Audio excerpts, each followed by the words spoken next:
Hello guys, this is Swati. अक्टूबर चल रहा है। हॉरर फैंस को पता है कि हैलोवीन मंथ है। Back to back horror content इस महीने रिलीज़ किया जाता है।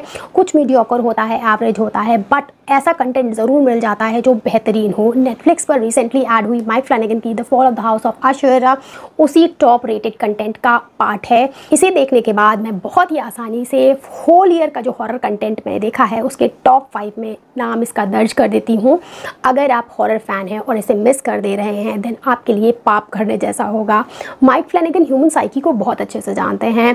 कभी टूटे फूटे खंडहर वाले घर, बीमारियाँ, वेम्पायर, रिलीजियस फैनेटिसिज्म को लेकर अपनी कहानियाँ गढ़ते हैं और उसके साथ एक हॉरर बैकिंग लगाते हैं, फिलोसफिकल एक्सप्लेनेशंस देते हैं जो उसे अपग्रेड कर देता है। इस बार भी इन्होंने कर्मा को एक्सप्लोर किया है कि जैसी करनी वैसी भरनी वाला टॉपिक कैपिटलिज्म वाली चीज़ में लगा दिया है और मज़ा आ जाता है।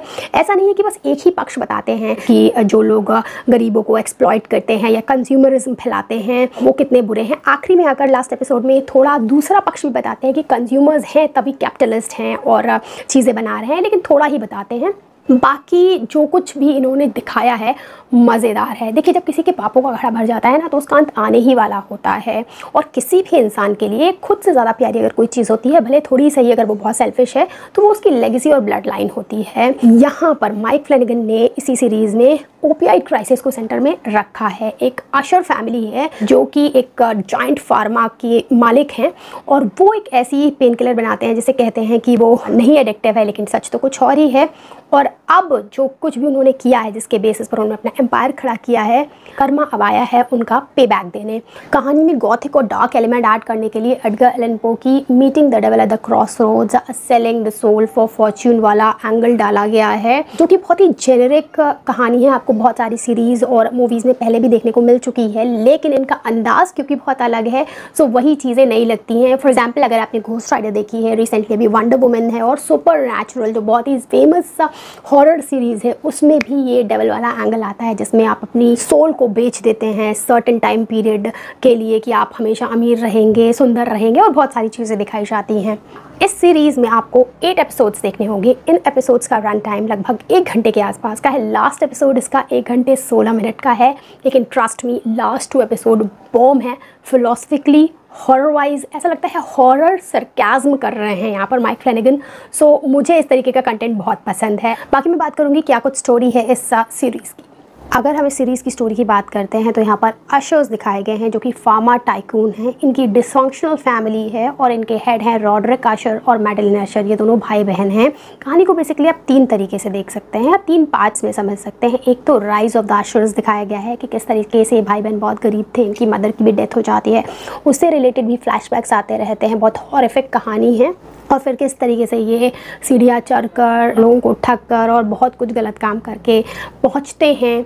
और एक ऐसा पॉइंट आता है जहाँ पर ऐसा लगता है इन्होंने डेविल के साथ डील कर ली है, और फिर वो फेस चलता है जिसमें अब इनकी स्ट्रगल ख़त्म हो जाती है। अब ये दूसरों के लिए प्रॉब्लम खड़ी कर देते हैं और अपना एम्पायर बनाने लगते हैं दूसरों की लाशों पर खड़े होकर। इनको फ़र्क नहीं पड़ता है कि इनकी बनाई दवा से, जैसे ये पेन किलर कह रहे हैं जो नॉन एडिक्टिव है, ऐसा ये क्लेम करते हैं, लोग कितना ज़्यादा उसे एडिक्टेड हो रहे हैं और ज़्यादा खा रहे हैं, लोगों के पूरे परिवार ख़त्म हो जा रहे हैं इनकी गलती, इनकी मिस इन्फॉर्मेशन की वजह से। फिर एक फेज़ जब ये पहुंच जाता है कि किस तरीके से इन्होंने लोगों को बर्बाद करके एम्पायर खड़ा किया है, अब इनका डाउनफॉल दिखाने लगते हैं, जो कि पैरेलली तीनों चीज़ें दिखा रहे होते हैं। बहुत ही नॉन क्रोनोलॉजिकल कहानी जो चल रही है ना, वो इसकी जान है। अब इनका डाउनफॉल आता है और इनके घर में डेथ्स होने लगती हैं। इनके एक के बाद एक करके 6 बच्चे मर जाते हैं और बच्चे भी बड़ी ग्रूसमली मरते हैं। जब इन्वेस्टिगेशन चलता है तब पता चलता है कि एक कॉमन एंटिटी है जो सुपर नेचुरल सी लग रही है, वर्ना नाम की, वो कनेक्टिंग लिंक है जो भी डेथ्स हुई हैं उनके अंदर। अब ये कहानी पूरा प्लस हॉरर स्टोरी का अमालगमेशन लगने लगती है। एक के बाद एक चिलिंग इवेंट्स होने लगते हैं। देखिए, यहाँ पर माइक फ्लैनेगन ने consumerism, capitalism, downfall of Roman empire, Greek empire, Persian, और किस तरीके से इजिप्शियन एम्पायर जो क्लियोपेट्रा थी उसकी जो एम्बिशन थी उसने उस एम्पायर का डाउनफॉल करा दिया। तो ये सारी चीज़ें ये यहाँ पर दिखाने की कोशिश कर रहे हैं और बहुत अच्छे से दिखा भी पाए हैं। इन सारे कंसेप्ट्स के अलावा जो मेजर कंसेप्ट चल रहा है वो है कर्मा हिट्स बैक। अगर आप थोड़ी भी गलतियां करेंगे यहाँ पर, तो बहुत बड़ी बड़ी करी गई हैं, तो आपको अपने करने का फल ज़रूर मिलेगा। और यहाँ पर वो ऐसा लगता है कि कोई डेविल है, डीमन है, जैसे डील की गई थी, अभी तक इन्हें कोई टच नहीं कर सकता था। अब वो टाइम आ गया है कि इन्हें अपने कर्मों का फल भुगतना है, और वो भुगत रहे हैं। और वो रेवन के फॉर्म में जो एंटिटी दिखाई जाती है वो आती है, कौवा होता है रेवन, आप जानते हैं, उस तरीके से दिखाते हैं। बाकी कुछ पॉजिटिव्स और नेगेटिव्स की बात मैं करती हूँ। जो सबसे पहला और सबसे बड़ा पॉजिटिव मुझे इस सीरीज़ का लगा है वो है इसकी story. We should celebrate this kind of story, cause इस तरीके के जो डीप फिलोसफिकल कंसेप्ट्स होते हैं मिक्स्ड विद हॉरर हमें रेयरली देखने को मिलते हैं। माइक फ्लैनेगन अपनी शुरू की सीरीज से ही हमको अचंभित करते चले आ रहे हैं, और इस बार तो इन्होंने कमाल ही कर दिया है। आखिरी 2 एपिसोड्स मेरे लिए एटलीस्ट बॉम्ब थे। इन्होंने किस चीज़ पर बात नहीं करी है, कैपिटलिज्म पर, कंज्यूमरिज्म पर, AI पर, ओपियाइड क्राइसिस पर, इवन ट्रम्प और टेस्ला को भी नहीं छोड़ा है। कहीं कहीं पर मदर टेरेसा वाले भी थोड़े डार्क sarcastic जोक मारे हैं इन्होंने। अपने कंसेप्ट को ये बहुत ही क्लियर रखते हैं और अच्छे से विजुअलाइज करते हैं, तभी वो हॉरर के साथ मिक्स कर हमें दिखा भी पाते हैं। क्लियोपेट्रा का जिक्र आता है, इवन उसको तो आखिरी में मेडेलिन के साथ एकदम जोड़ कर दिखा भी दिया जाता है। मुझे कहानी टॉप ग्रेड, टॉप नॉच लगी है, और इस तरह की कहानियाँ डेकेड्स में बहुत ही कम देखने को मिलती हैं। सेकेंड पॉजिटिव हो जाएगा जो इसका डायरेक्शन है। देखिए, माइक फ्लैनेगन ने जिन एपिसोड्स को डायरेक्ट किया है वो मुझे सो लगे हैं, लेकिन फिमोगनारी जिसका डायरेक्शन कर रहे हैं बेहतरीन। आप एक एक सीन ऑब्जर्व करिएगा, बहुत ही न्यूनेस है, बहुत ही इंटेंस है, और जिस तरीके से वो ट्रांजिशन लाते हैं सारी चीज़ों में, वो एक फ़्लो बना कर रखता है, मज़ा ही आ जाता है। तो जो उनके एपिसोड्स थे वो मुझे बहुत पसंद आए, स्पेशली द लास्ट वन मज़ा दिला देता है। थर्ड पॉजिटिव, बिना बढ़िया एक्टिंग के ये सारी चीज़ें हम तक डिलीवर कर पाना पॉसिबल ही नहीं है। माइक फ्लैनेगन की जो ये एक्सटेंडेड फैमिली है या कहें यूनिवर्स है, इसमें जो सर्टेन एक्टर्स को बार बार रिपीट करते हैं, आप उनकी वर्सेटैलिटी देखिए।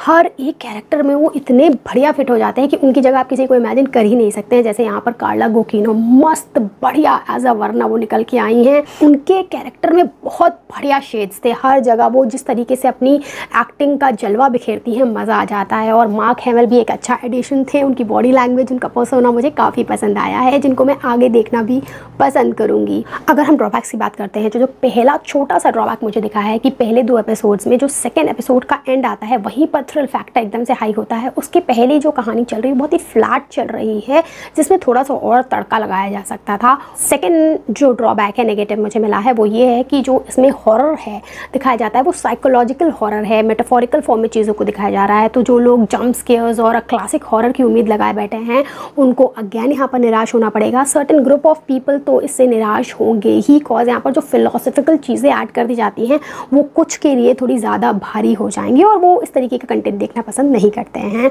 मैं सीरीज़ को दूंगी 9 आउट ऑफ 10 रेटिंग। 1 नंबर मैं काट रही हूँ उस फ्लैट स्टोरी लाइन के लिए जो मुझे शुरू के 1.5 एपिसोड्स में मिलती है।